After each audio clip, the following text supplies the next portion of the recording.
ተወዳጁ ድምጻዊ ጎሳዬ ተስፋዬ ባጋጠመው ድንገተኛ ህመም በዊልቸር ወደ ሀገሩ መመለሱን በራሱ የማህበራዊ ትስስር ገጽ በሆነው በፌስቡክ ይፋ አድርጓል። በኢትዮጵያ የሙዚቃ ታሪክ የራሱን አሻራ ማኖር የቻለው እጅግ በጣም ተወዳጁ ድምጻዊ ጎሳዬ ተስፋዬ በእንግሊዝ ሀገር የነበረውን የሙዚቃ ኮንሰርት ካጠናቀቀ በኋላ ባጋጠመው ድንገተኛ ህመም በከፍተኛ ህመም ሆኖ በምትመለከቱት መልኩ በዊልቸር ወደ ሀገሩ መመለሱን ይፋ አድርጓል። ጎሳዬ ተስፋዬ እንግዲህ መታመሙ እንዲሁም ደግሞ የምትመለከቱና በርካቶችን ያስደነገጠውን ከአንድ የአየር መንገድ ሰራተኛ ጋር የተነሳውን እንዲሁም ደግሞ ዊልቸር ላይ ቁጭ ብሎ የሚታይበትን ምስል ካጋራ በኋላ በአድናቂዎቹ በኩል ከፍተኛ የሆነ መደናገጥ ተፈጥሮ እንዲሁም ደግሞ መታመሙንም ጭምር በራሱ የማህበራዊ ትስስር ገጽ በሆነው በራሱ የፌስቡክ ገጽ ነው ይፋ ያደረገው። ስለ ህመሙ እንዲሁም ደግሞ አሁን ላይ ስላለበት ሁኔታ በግልጽ ባይናገርም እንኳን በከፍተኛ ህመም ውስጥ ሆኖ ወደ ሀገሩ መመለሱ ነው እየተናገረ የሚገኘው። ድምጻዊውን ጨርሶ እንዲምረው መልካም ምኞቴ ነው። እናንተ መልካም ምኞታችሁን መመኘት ትችላላችሁ። ኮሜንት ሴክሽኑ ክፍት ነው። በሌሎች መረጃዎች ግን በድጋሚ መልሳለሁ።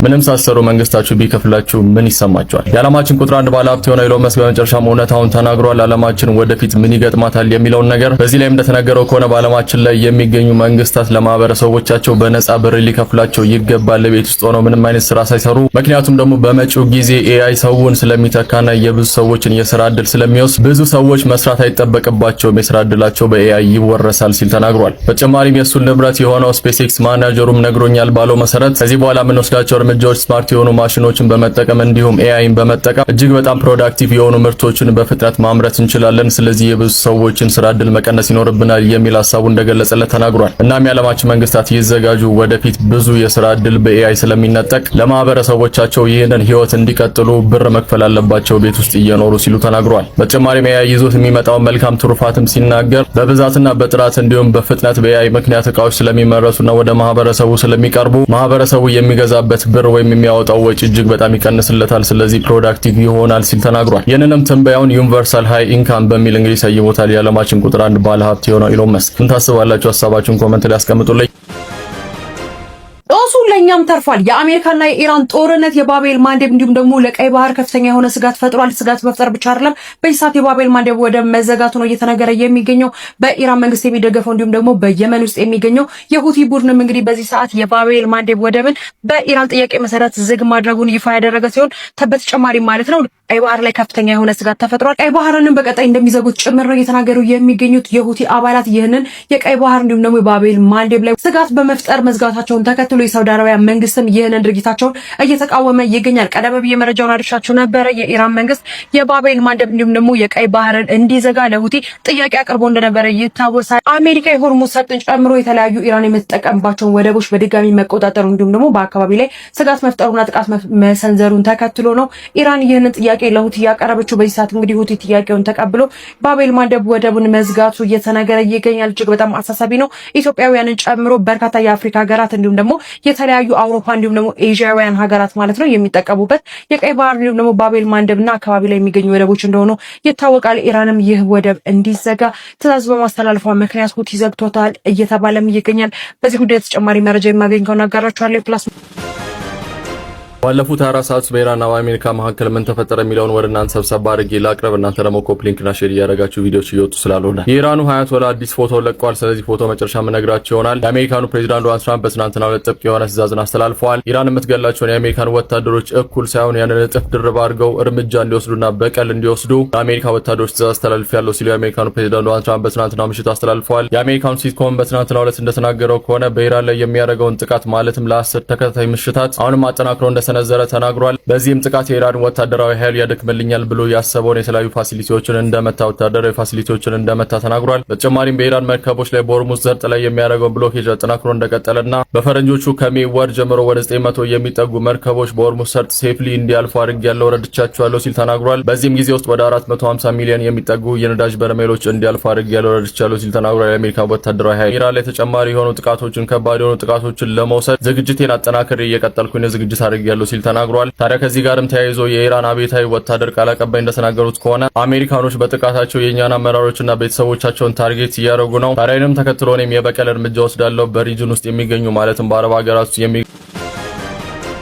የ15 ዓመት ልጇን እየደፈረባት ደርሳ ልታስጥል የሞከረችን እናት በስለት ወግቶ የገደለው ተከሳሽ በሞት እንዲቀጣ ተወሰነበት። በኮንታ ልዩ ወረዳው እናትን ገሎ የ15 ዓመት ልጇን አስገድዶ የደፈረው ግለሰብ በሞት እንዲቀጣ ነው የተወሰነበት። ተከሳሽ አብርሃም አመለ ቦንጆሬ በልዩ ወረዳው የግንባ ጋሬ ቀበሌ ልዩ ስሙ ባጫ መንደር ነዋሪ ነው። ይህ ዕድሜው 30ዎቹን ያልተሻገረ ወጣት ግንቦት 25 ቀን 2018 ዓ.ም ከገበያ ወደ ቤት በመመለስ ወደ መንደሯ የቀረበችውን የ15 ዓመት ታዳጊን በመጥለፍ ጫካ የገባ ሲሆን ከተጠላፊዋ ጋር በነበረች ሕፃን ጥቆማ መነሻ የልጇን ጩኸት የሰማች እናት ወይዘሮ አይናቴ ኬንቶ ተከትላ በደረሰችበት ወቅት ልጇን በማስገደድ ሊደፍራት ሲታገልም ታያለች። ተከሳሽ አይናቴ ኬንቶን በአሰቃቂ ሁኔታ በመደብደብ በጩቤ 3 ቦታ በመውጋት ገድሎ ገደል ውስጥ መወርወሩን ፖሊስ በተለያዩ ማስረጃዎች አረጋግጧል። ከዚህ በኋላ የጠለፋትን ልጅ አስገድዶ በመድፈር በምርመራም ተረጋግጧል። ከምስክሮችና ከአቃቢ ሕግ መረጃ መነሻ መሰረት በ3 ወንጀሎች ማለትም በአንደኛ ክስ በጭካኔ የመግደል ወንጀል፣ በሁለተኛ ክስ ጠለፋ የመፈጸም ወንጀልና በሶስተኛ ክስ በአስገድዶ መድፈር ወንጀል መፈጸሙን በፍርድ ቤት በችሎትም አረጋግጧል። በመሆኑም የኮንታ ልዩ ወረዳ ከፍተኛ ፍርድ ቤት ሐምሌ 1 ቀን 2018 ዓ.ም ባስቻለው ችሎት ተከሳሽ አብርሃም አመለን በፈጸማቸው 3 ከባድ ወንጀሎች በሞት እንዲቀጣም ወስኖ 17 አደገኛ የሰዎች አዘዋዋሪዎች በቁጥጥር ስር ዋሉ። ከ40 ሺህ በላይ ዜጎችን በህገ ወጥ መንገድ ሲያዘዋውሩ የነበሩት 17 አደገኛ የሰዎች አዘዋዋሪዎች በቁጥጥር ስር መዋላቸውን የኢትዮጵያ ፌዴራል ፖሊስም ገልጿል። የኢትዮጵያ ፌዴራል ፖሊስ በመሐመድ ጣሂር አደን ወርድ የሚመራውን እነዚህን አዘዋዋሪዎች በቁጥጥር ስር አውሎ ምርመራውን ለፍትህ ሚኒስቴርም ልኳል። አዘዋዋሪዎቹ በጅቡቲና በየመን በኩል ወደ ሳውዲ አረቢያ ሲያዘዋውሩ ከቆዩበት ተጎጂዎችና ቤተሰቦቻቸው ከ1 ቢሊዮን ብር በላይ እንደሰበሰቡም ተገልጿል። ተጎጂዎችን በመጋዘን አጉሮ በማሰቃየት ከ60 በላይ ሰዎች ለልፈት እንዲዳረጉና በርካታ ሴቶች እንዲደፈሩም አድርገዋል። በወንጀል ያፈሩትን ንብረትና የባንክ ሂሳባቸው እንዲታገድ የተደረገም ሲሆን ህብረተሰቡም በ991 እና በኢኢፒ አፕም ጥቆማ እንዲሰጥም ተጠይቋል። የአሜሪካ ወታደራዊ ኃይል በሆርሙዝ ሰርጥ ሌላ ዙር የአየር ጥቃት መፈጸሙን አስታውቋል። የአሜሪካው ፕሬዝዳንት ዶናልድ ትራምፕ ለተገደሉት የአሜሪካ ወታደሮች በቀል እንደሚወስዱ ከተናገሩ በኋላ የተካሄደው ይህ ጥቃት ለ10 ተከታታይ ምሽቶችም ቀጥሏል። ትራምፕ ቀደም ሲል ባደረጉት ንግግር በቅርቡ ለተገደሉት 3 የአሜሪካ ወታደሮች ክብር ሲባል ሰኞ ምሽት በኢራን ላይ በጣም ከባድ ጥቃት መፈጸሙን ገልጸውም ነበር። ለዚህ ጥቃት ምላሽ ለመስጠት ኢራን በሆርሙዝ ሰርጥ ላይ በሚገኙ 2 የነዳጅ ጫኝ መርከቦች እንዲሁም በባህሬንና ኩዌት በሚገኙ የአሜሪካ ወታደራዊ ሀብቶች ላይ ጥቃት ማድረሷን የሀገሪቱ የመንግስት ዜና ኤጀንሲ ሂርና ዘግቧል። ፕሬዚዳንት መሱድ ፔዜሽኪያን በበኩላቸው ኢራን አሁን ከአሜሪካ ጋር ሙሉ በሙሉ ጦርነት ውስጥ መሆኗን ተናግሯል። የኢራን እስላማዊ አብዮታዊ ዘብ በባህሬን የሚገኘውን የአሜሪካ አማዞን ኩባንያን መሰረተ ልማት ኢላማ ማድረጉን አስታውቋል። በተጨማሪም አብዮታዊ ዘቡ በባህሬን የሚገኘውን የአሜሪካን አማዞን ኩባንያ የማዕከላዊ ዳታ መሰረተ ልማት በበርካታ ክሩዝ ሚሳኤሎች በመምታት አውድሞታል ሲል የዜና ኤጀንሲው ዘግቧል። የአሜሪካው ማዕከላዊ ዕዝ በኤክስ ገጹ ባወጣው መግለጫ የቅርብ ጊዜ ጥቃቶችም የኢራንን ወታደራዊ ቁጥጥር ማዕከላት፣ የባህር ላይ አቅሞች፣ የሚሳኤል እና ድሮን ማስወንጨፊያ ቦታዎች እንዲሁም የአየር መከላከያ ስርዓቶችን ኢላማ ያደረጉ መሆናቸውን ገልጿል። ኢራን በበኩሏ ጠቃሚ በሆነው የውሃ መንገድ እናትሽ እኔ ጋ ናት በማለት አታለው በመውሰድ የ9 ዓመቷን ታዳጊ የደፈረው ግለሰብ በእስራት ተቀጥቷል። የምትመለከቱት ግለሰብ እንግዲህ በቡሌ ሆራ ከተማ ነው ይህን ድርጊት የፈጸመው ተብሏል። ልጅቱ እንግዲህ 9 ዓመት ታዳጊ ወደ ቤት እየገባች ባለችበት ሰዓት መንገድ ላይ ጠብቆ እናትሽ እኔ ቤት ናት ብሎ አታሉ ወደ ቤት በማስገባት ነው እንግዲህ በሚያሳቅቅ ሁኔታ ይህን ድርጊት ፈጸመ የተባለው። በዚህም እንግዲህ በ13 ዓመት ጽኑ እስራት ተቀጥቷል። በየምክንያቱ ራስን ወደ ማጥፋት ዝንባሌ ብዙ እየበረከተ ነው የሚገኘው። እህታችን እንግዲህ ከወንድ ጋር በተፈጠረው አለመግባባት ራሷን አጥፍታለች ተባለ። በጣም እጅግ የሚያሳዝን ነው። ነገር ግን ብዙ መፍትሄዎች፣ ብዙ ህይወት ወደፊት እያለ በምን መንገድ ነው እንደዚህ አጭር ተደርጎ የሚታሰበው? ብዙዎች እየጠየቁ ያሉት ጥያቄ ነው። እናንተ ምን ሐሳብ አላችሁ? መረጃ ሰምቷል። ህወሓት በትግራይ ክልል ወጣቶች ከባድ የተባለ ተቃውሞ ገጥሞታል። አርሚ 31 እና እንዲሁም ደግሞ 21 የሚባሉትም አርሚ 7ን ጨምሮ በርካታ ሁኔታ ላይ ተቃውሟቸውን እያሰቡ ነው። የህወሓት ታጣቂዎች አሁን ላይ በቂ የተባለም ቁሳቁስና ምግብ እንዲሁም ደግሞ ሌሎችም ሎጂስቲክ እና የደሞዝ ጥያቄዎች እንዳላቸውና በዚህም ደግሞ ህወሓት በርካታ ሁኔታ ላይ ለነዚህ ታጣቂዎች የሚገባቸውን የአመታት ጥያቄ መመለስ ባለመቻሉ አርሚዎቹ በጠቅላላ እያመጹበት እንደሚገኙ ዛሬ ይፋ ሆኗል።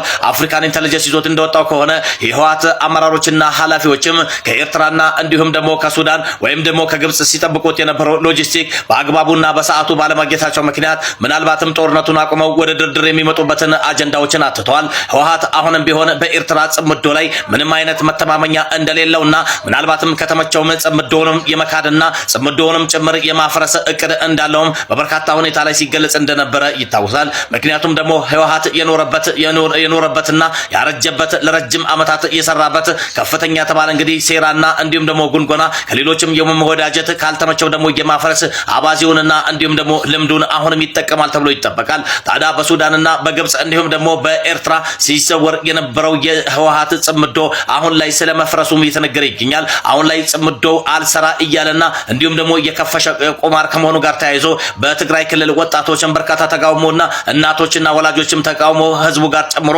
በርካታ ተቃውሞ እያስተናገደ ከመሆኑ ጋር ተያይዞ ምናልባትም በክረምት ጀምሮ ላይ ያለውን ጦርነት ትቶ ወደ ሰላማዊ ድርድር እንዲመለስ የአሜሪካው የኢትዮጵያ አምባሳደርና እንዲሁም ደግሞ የቀድሞ የናይጄሪያው ፕሬዝዳንት አግባብተውት የነበረውን ሂደትና ያስቀምጠውት የነበረውን አቅጣጫ ይከተላል ተብሎ ይጠበቃል። ነገር ግን በሰሜናዊ የሀገራችን ክፍሎች በአማራ ክልል ድንበርና በአፋር ድንበሮች አካባቢ ላይ ዳግም ጥቃት እንዳይፈጸም መከላከያ ሰራዊት በዝግጅት ላይ ስለመሆኑና በዝግጅት ላይ ስለመቆሙ በተደጋጋሚ ጠቅሷል። ምክንያቱም ደግሞ ህወሓት መቼና እንዴት ጦርነት ሊያዘምት እንደሚችልና መቼና እንዴት ትንኮሳ ሊፈጽም እንደሚችል መቼና እንዴት ደግሞ ኢትዮጵያ ሊክድ እንደሚችል አይታወቅምና ሁሉም መከላከያ ሰራዊት በዝግጅት ላይ ስለመሆኑ ፊልድ ማርሻል ብርሃኑ ጁላ መናገራቸው ይታወሳል።